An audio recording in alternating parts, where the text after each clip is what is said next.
Hello and welcome back to Star Citizen with the Tough Eggs. Now, it's been a number of weeks since my last video was released.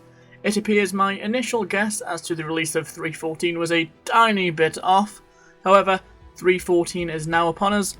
With it comes a number of huge changes to the verse. Some might even say apocalyptic changes.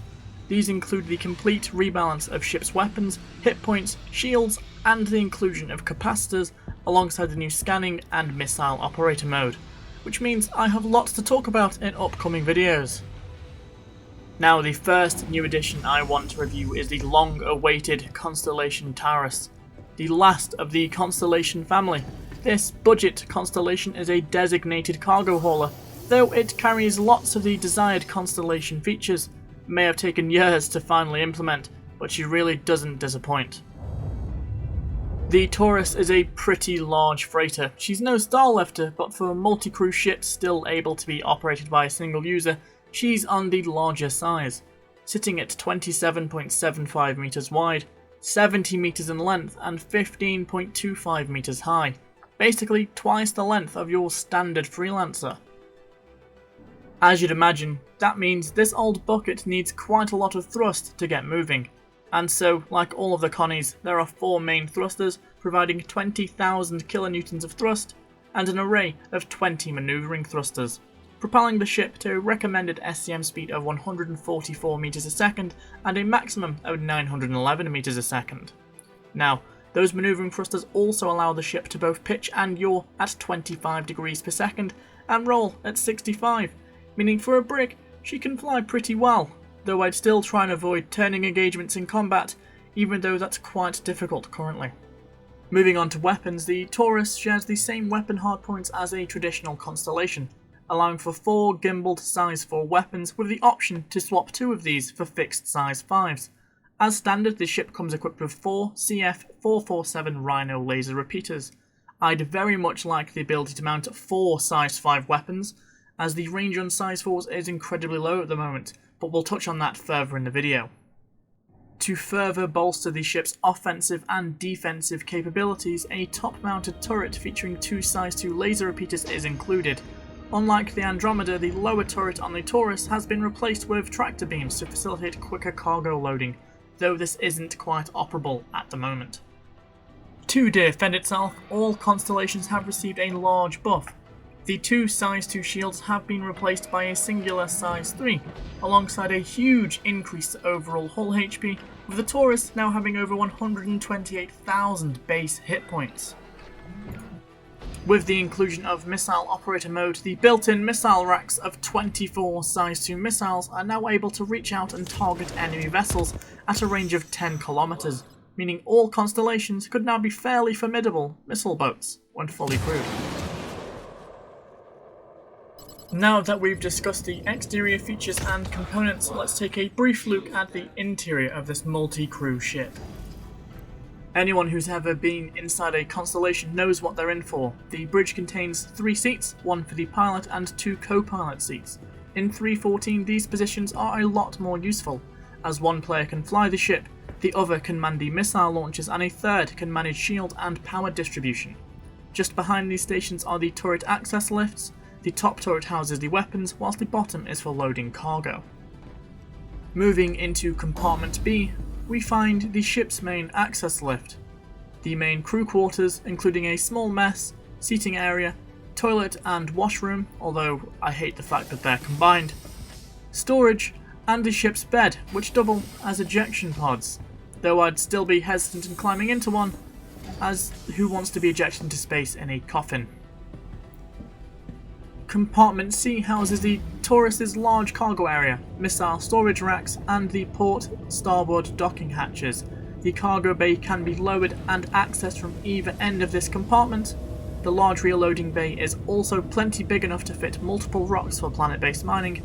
Even though you're missing the P-52 strapped to the back, you could easily park a few in this bay to create a makeshift carrier.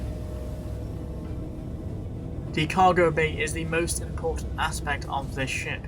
Its cargo capacity being a medium hauler isn't incredible, like those seen on the Caterpillar or Starlifter, but the Connie can impressively haul 176 SCUs of cargo. To put that into perspective, that's 50% more cargo capacity than a Freelancer Max, and we all know how much I love that ship. If fully stacked with refined quantanium, that haul would net you 1.4 to 1.54 million AUEC, depending on sail destination. Compartment D contains these ship's components, where in the future the crew will be able to repair damaged items. Compartment E then contains the ship's shielded cargo area, where your less reputable cargo can be held, though just like the MSR, everyone who comes aboard knows exactly where your secret cargo is being held. Now that we've effectively covered both the interior and exterior of the ship, let's quickly move through my current loadout to see how the Taurus performs in day-to-day usage. In this update, all size 1 to 4 weapons received a nerf to range but gained an increase in damage and projectile velocity. Well, everything other than cannons at least. So with the Rhinos equipped, the Connie will have a maximum range of 1.54 kilometers, similar to any ship running repeaters, providing 2,560 DPS, though you can increase this to over 4,000 if you run Revenant Gatling repeaters. However, the total ballistic ammo count is incredibly low at 240, providing you only 16 seconds worth of continuous fire. So if you do run these, make your shots count. Personally, I swapped the CF447s for 2 M7As and 2 M6As, as the increased alpha damage is very nice.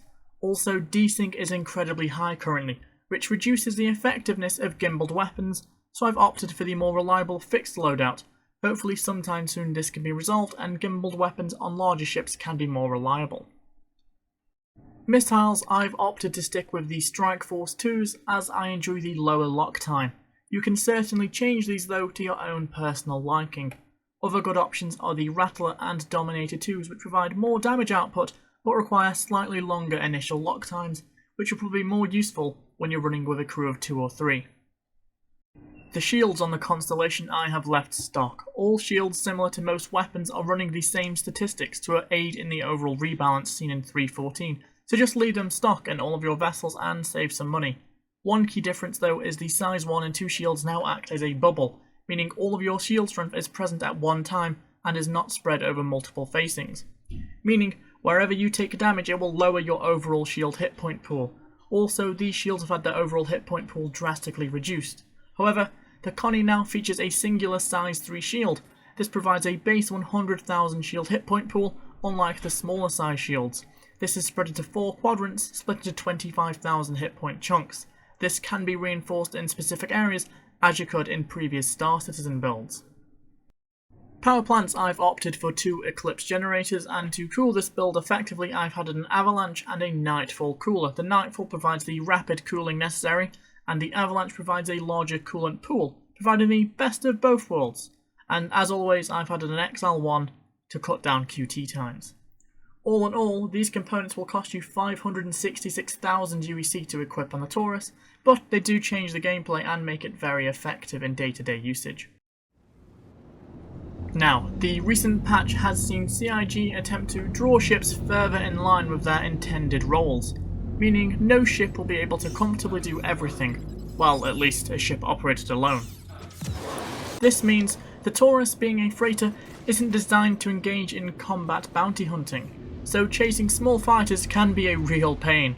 The added changes also drastically reduce weapon ranges. You can no longer rely on taking down ships from afar, though I would appreciate a slight bump in size 4 weapon range, as it's currently forcing all larger ships to struggle, especially if they are jumped by vessels magnitudes faster than themselves.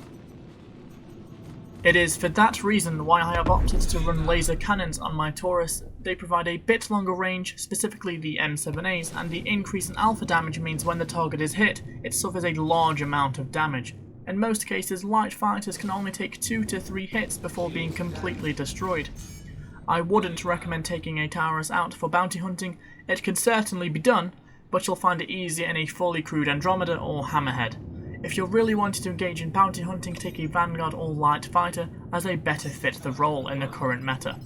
However, for medium cargo hauling, the Taurus is exceptional, able to take large amounts of refined materials to and from locations. The larger size also means in the future, when trading becomes more refined, the Taurus will be able to compete far better than other medium hauls. Allowing ships to better fit predetermined roles is perfectly fine in my opinion. Freighters aren't combat vessels at the end of the day, but adding a bit further range to their larger weapons would provide a little standoff distance and a slight edge in combat when at a distance. However, this means in the future we could see larger vessels being escorted by other players, which would be equally cool to see. There we have it. The Taurus is long overdue, but it certainly excels at the role it was intended for. Weapon and shield balancing is probably going to continue for a long while, which may improve her combat capacity in the long run, but for the time being, leave the combat for better suited vessels and simply enjoy the larger cargo capacity and more refined multi-crew experience in 3.14, especially with the Ninetales lockdown event happening already. Thank you for watching the video today guys. If you enjoyed the content, please like and subscribe as it really helps the video reach a larger audience. I'd love to hear your first impressions of 3.14 also, so don't hesitate to comment down below. As always, take care, and I'll catch you next time.